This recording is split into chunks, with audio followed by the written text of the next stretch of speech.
I'm going to tell you about some strange things. A bit dark, a bit terrifying. Actually, not just a bit, quite terrifying. I'm going to talk about how science can sometimes become a tool for very bad intentions. Not that science itself is to blame. This is the story of evil people who wanted to use science to achieve their own sinister goals.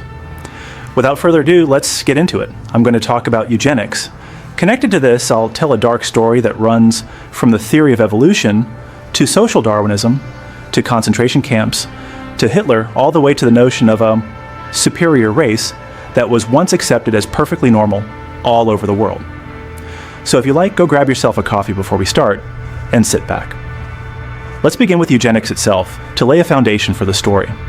Eugenics is generally defined as follows. Any activity aimed at improving the quality of the human gene pool falls under eugenics, improving the quality of human genes.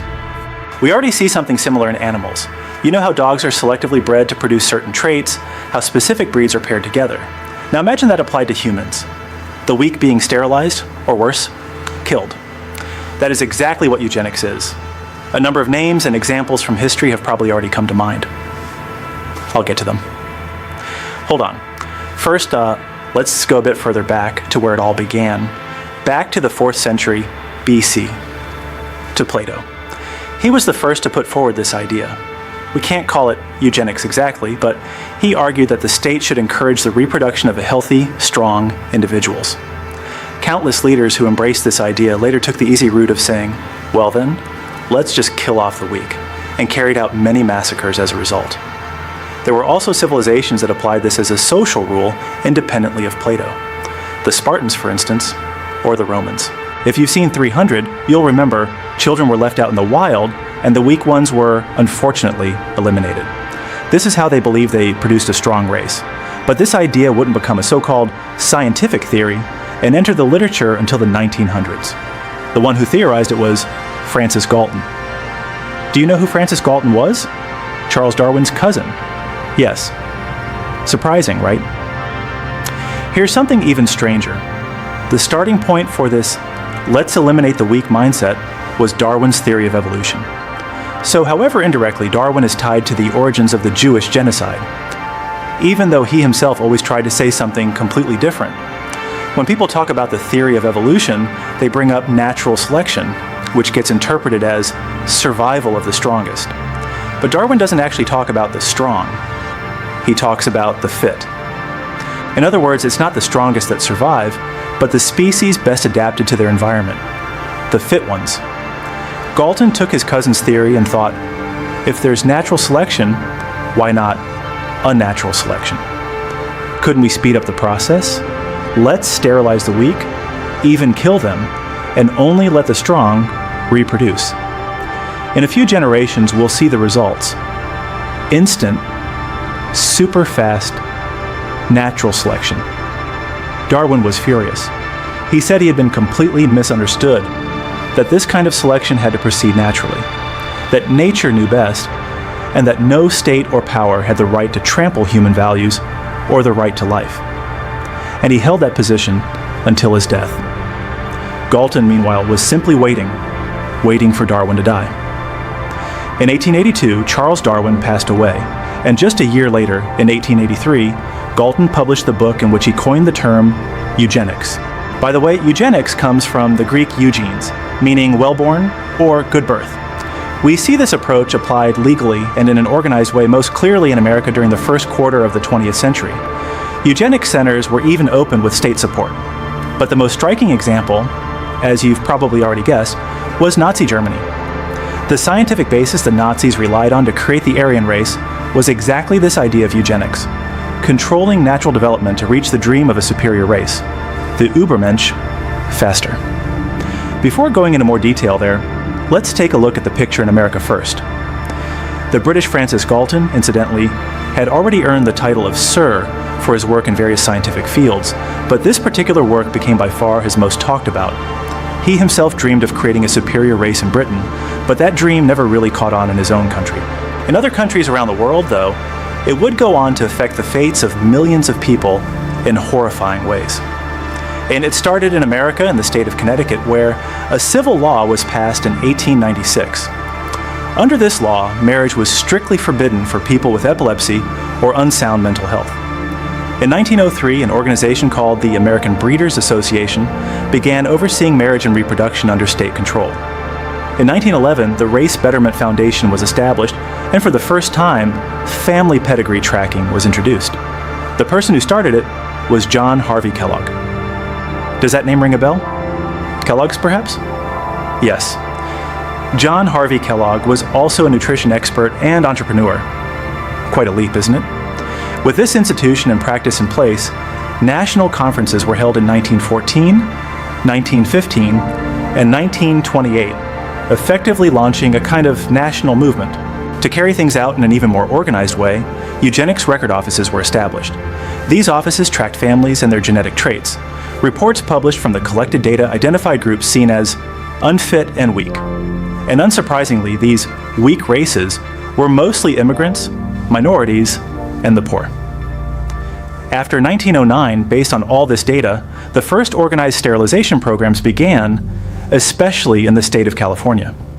Between 1909 and 1979, official records show that 20,000 people in mental institutions were sterilized against their will. Starting in the 1930s, institutions in California began sending all their research and studies to Germany. In 1927, the Kaiser Wilhelm Institute of Anthropology was founded, where physical and social anthropology were studied alongside genetic research. Guess who helped fund this institute? It was founded with major contributions from the American Rockefeller Foundation. Rockefeller again? Is that it? Not quite. Have you heard the name Josef Mengele? The terrifying doctor of Auschwitz, nicknamed the Angel of Death? I'll get to him shortly. But before Mengele was assigned to Auschwitz, he too carried out numerous studies and research with financial support from the Rockefeller Foundation. It was through this that he gained the experience he needed before beginning his horrifying experiments. Connections.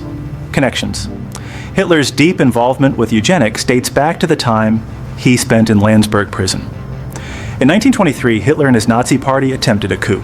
Hitler was wounded during the attempt and tried to flee, but was quickly captured and sentenced to 5 years in prison for treason.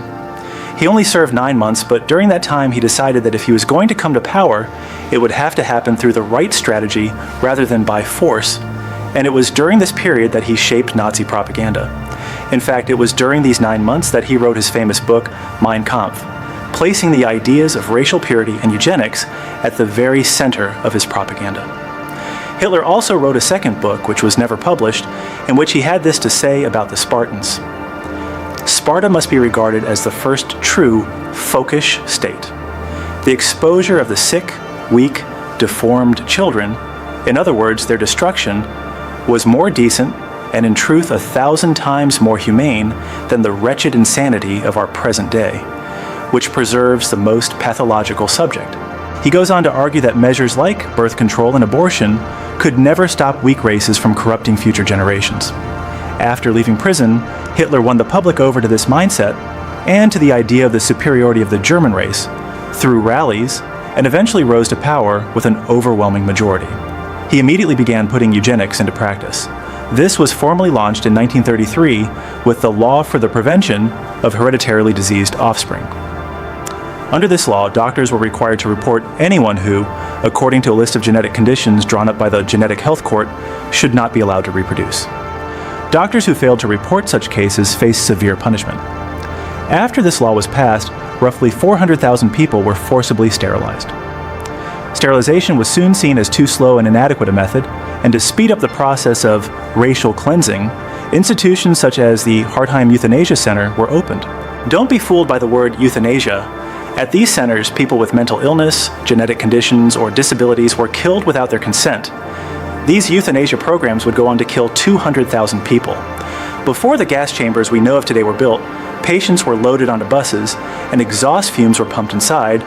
People were cleansed, as the law put it. What followed is the story you already know.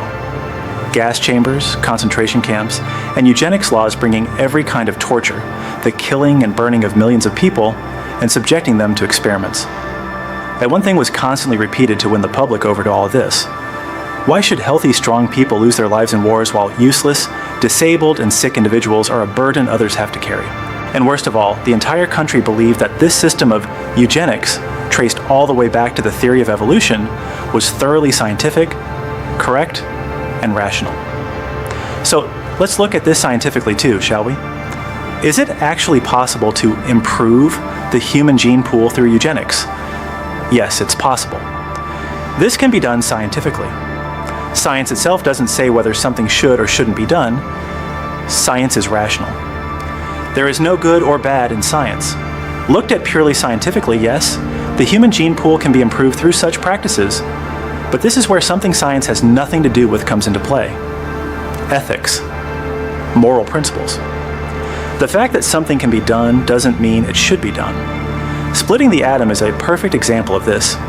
It gave us many incredible scientific breakthroughs, and continues to. But it also gave us atomic bombs and nuclear weapons that killed hundreds of thousands of people and leveled entire cities.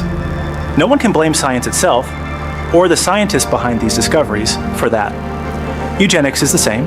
It's possible. How you use it is up to you. Although the inhumane eugenics practices of the past were, thankfully, largely relegated to history after World War II, in the 21st century, they seem to be reappearing under a new face: genetic engineering. Even though formal eugenics programs have disappeared, this mindset still lingers.